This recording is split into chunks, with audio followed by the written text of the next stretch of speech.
हाय दोस्तों, स्वागत है आपका फिर से एक बार हमारे चैनल वर्ल्ड ऑफ हैप्पीनेस में। तो आज हम यहाँ पर ऋषिकेश में बैठे हैं, गंगा जी के पास। काफ़ी दिनों बाद आज यहाँ पे आना हुआ और बहुत ही अच्छा आज का टॉपिक है मन और बुद्धि में अंतर, आत्मा, विचार और कर्म। आज हम इन सब पर बात करेंगे कि मन का और बुद्धि में हमारे क्या अंतर है।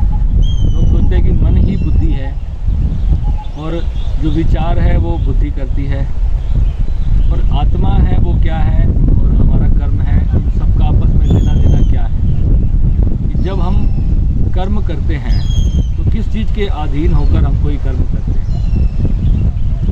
सभी जो है अपने मन के अधीन होकर कर्म करते हैं, और मन जो है हमारा वो है क्या एक्चुअली।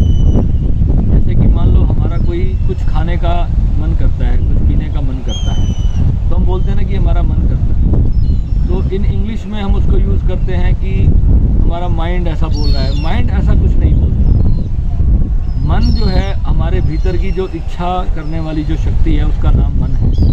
किसी भी चीज़ की जो कुछ भी हम करना चाहते हैं, तो जो हमें प्रेरित करने वाली शक्ति है उसको मन कहते हैं। और बुद्धि क्या है? बुद्धि एक्चुअल में हमारा माइंड है, जो हमारा ब्रेन है वो बुद्धि है।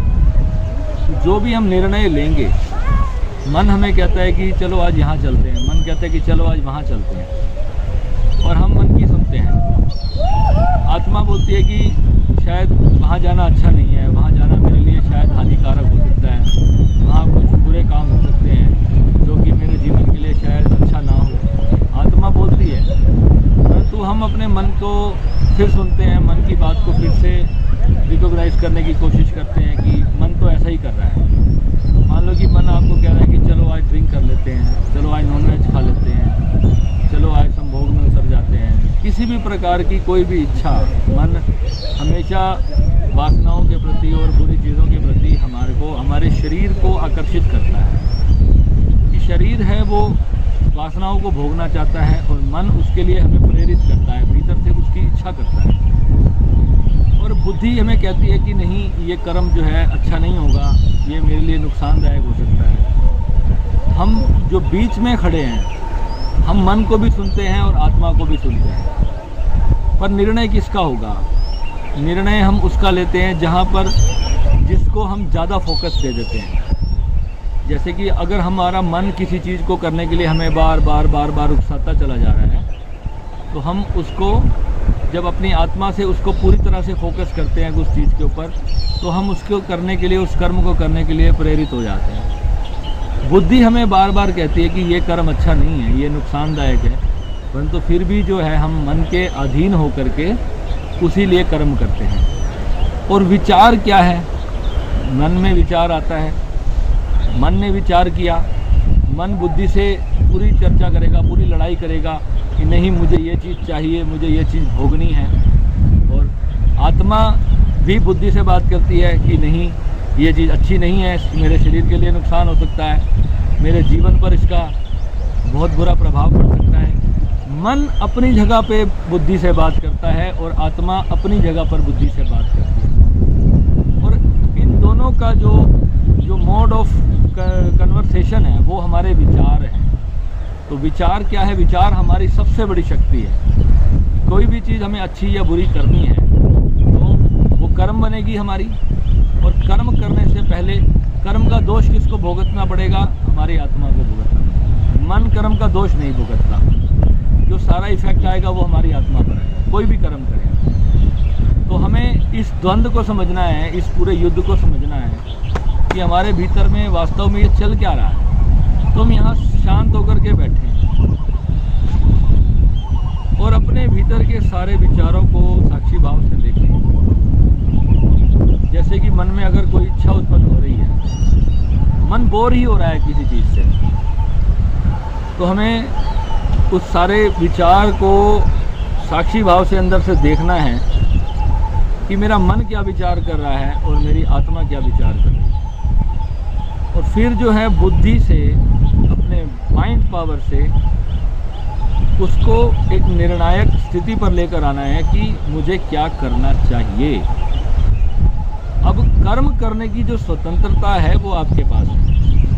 तो आपको अपना कर्म करना है पूरा बुद्धि से। मन से कर्म करोगे तो फिर मन ही करता, मन ही भोगता। फिर बाद में उसका जो संताप होगा, जो गिल्ट होगा, वो आपको ही भुगतना है। जैसे हम किसी को झूठ बोलते हैं, किसी का हृदय दुखा देते हैं अपनी इच्छाओं के लिए, अपने कुछ भी वासनाओं को पूरा करने के लिए हम किसी का भी बुरा कर देते हैं, तो बाद में जो उसका संताप होता है वो हमारी आत्मा को भुगतना पड़ता है। फिर हमें जब प्रभु के ध्यान में हम बैठते हैं, भोलेनाथ की शरण में जब हम बैठते हैं, तो हमारी आत्मा जो है बार बार उस चीज़ को फेस करती है, और वो जो हर्डल हमारे सामने बार बार बनकर आता है वो हमारे ध्यान में बहुत बड़ी रुकावट बन के खड़ा हो जाता है। और धीरे धीरे 1, 2, 3, 4, 100, 1000, लाख न जाने कितने अरब कर्म हमारे ऊपर आरोपित हो जाते हैं, हमारे ऊपर वो कर्म चढ़ जाते हैं, और हम उस कर्मों के बोझ के नीचे दब जाते हैं, और फिर जो है हमारा ध्यान नहीं लगता। और हम ध्यान में बैठते हैं तो भीतर और भूचाल, भीतर तूफान चलते हैं, मन अशांत हो जाता है, और अशांत मन कभी ध्यान में नहीं जाते। तो धीरे धीरे धीरे अपने उन सारे कर्मों को हमें रिलीज़ करना होता है। और जब सारे कर्म हमारे रिलीज़ हो जाएंगे, उसके लिए हमें न जाने कितने कर्म करने पड़ेंगे, कितना प्रायश्चित करना पड़ेगा, तब जा कर के हम अपने एक कर्म से मुक्ति पाते हैं। और सोचो कि हम ऐसे हजारों कर्म रोज़ अपने ऊपर चढ़ाते हैं, तो फिर हमारी आत्मा जब दबती है तो हम बोलते हैं कि भैया ध्यान नहीं लगता, तो बहुत देर बैठते हैं पर मेरे भीतर तो कुछ चलता ही रहता है। हम भीतर से खाली नहीं होंगे, शून्य नहीं होंगे, तो हमारा विजन क्लियर नहीं होगा। जिस चीज़ को हमें जानना है, उस परम सत्य को हमें जानना है, तो हम उसको देख नहीं पाएंगे। तो मन को समझना, बुद्धि को समझना, अपने विचार करने की शक्ति को समझना, और उसके बाद अपने कर्म को करना, वही तुम्हारी आत्मा का सबसे बड़ा जो यात्रा का जो पड़ाव है वो यही है। अगर अपने कर्म करने की शक्ति को जिस दिन हम समझ जाएंगे, और फिर जब आत्मा को हम अकर्ता जानेंगे, जब हम अपने भीतर से इस बात को जानेंगे कि आत्मा वास्तव में अकर्ता है, आत्मा का ऊपर कोई कर्म का दोष नहीं लगता, परंतु जब हम मान के चल रहे हैं कि ये कर्म मैंने किया है, तो फिर वो कर्म हमें उसका दोष भी लगेगा। परंतु इस बात को समझने का मतलब ये नहीं है कि अगर हमने अकर्तापन को जान लिया तो हम किसी का भी बुरा करते चलें कि मैं तो अकर्ता हूँ।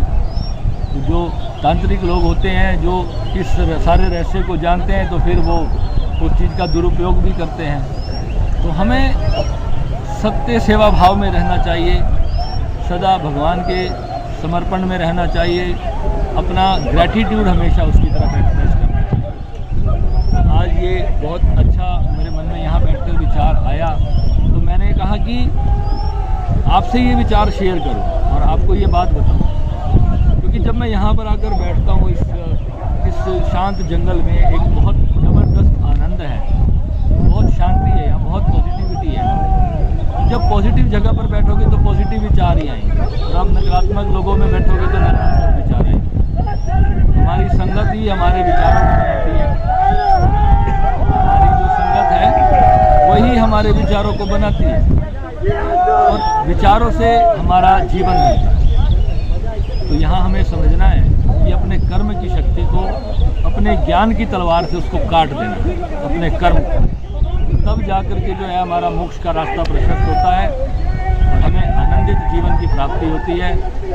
इसी उद्देश्य के साथ हम आपकी सेवा में लगे हुए हैं, और आज बहुत अच्छा दिन है। यहाँ पूरा दिन शांति से बिताएंगे, प्रभु के नाम स्मरण में और उनकी याद में ध्यान करेंगे। यहाँ पर बैठ कर के अपने स्वयं की खोज, अपने भीतर के साथ आनंद में जीना, यही वास्तविक सच्चाई है इंसान के जीवन की। और जब आप इस राह पर चलोगे तो बहुत लोग आपको ऐसे मिलेंगे जो आपकी राह में रोड़े अटकाने का कार्य करेंगे, बहुत लोग आपका मजाक भी उड़ाएंगे, परंतु अपनी मस्ती में मस्त रहने वाला योगी होता है।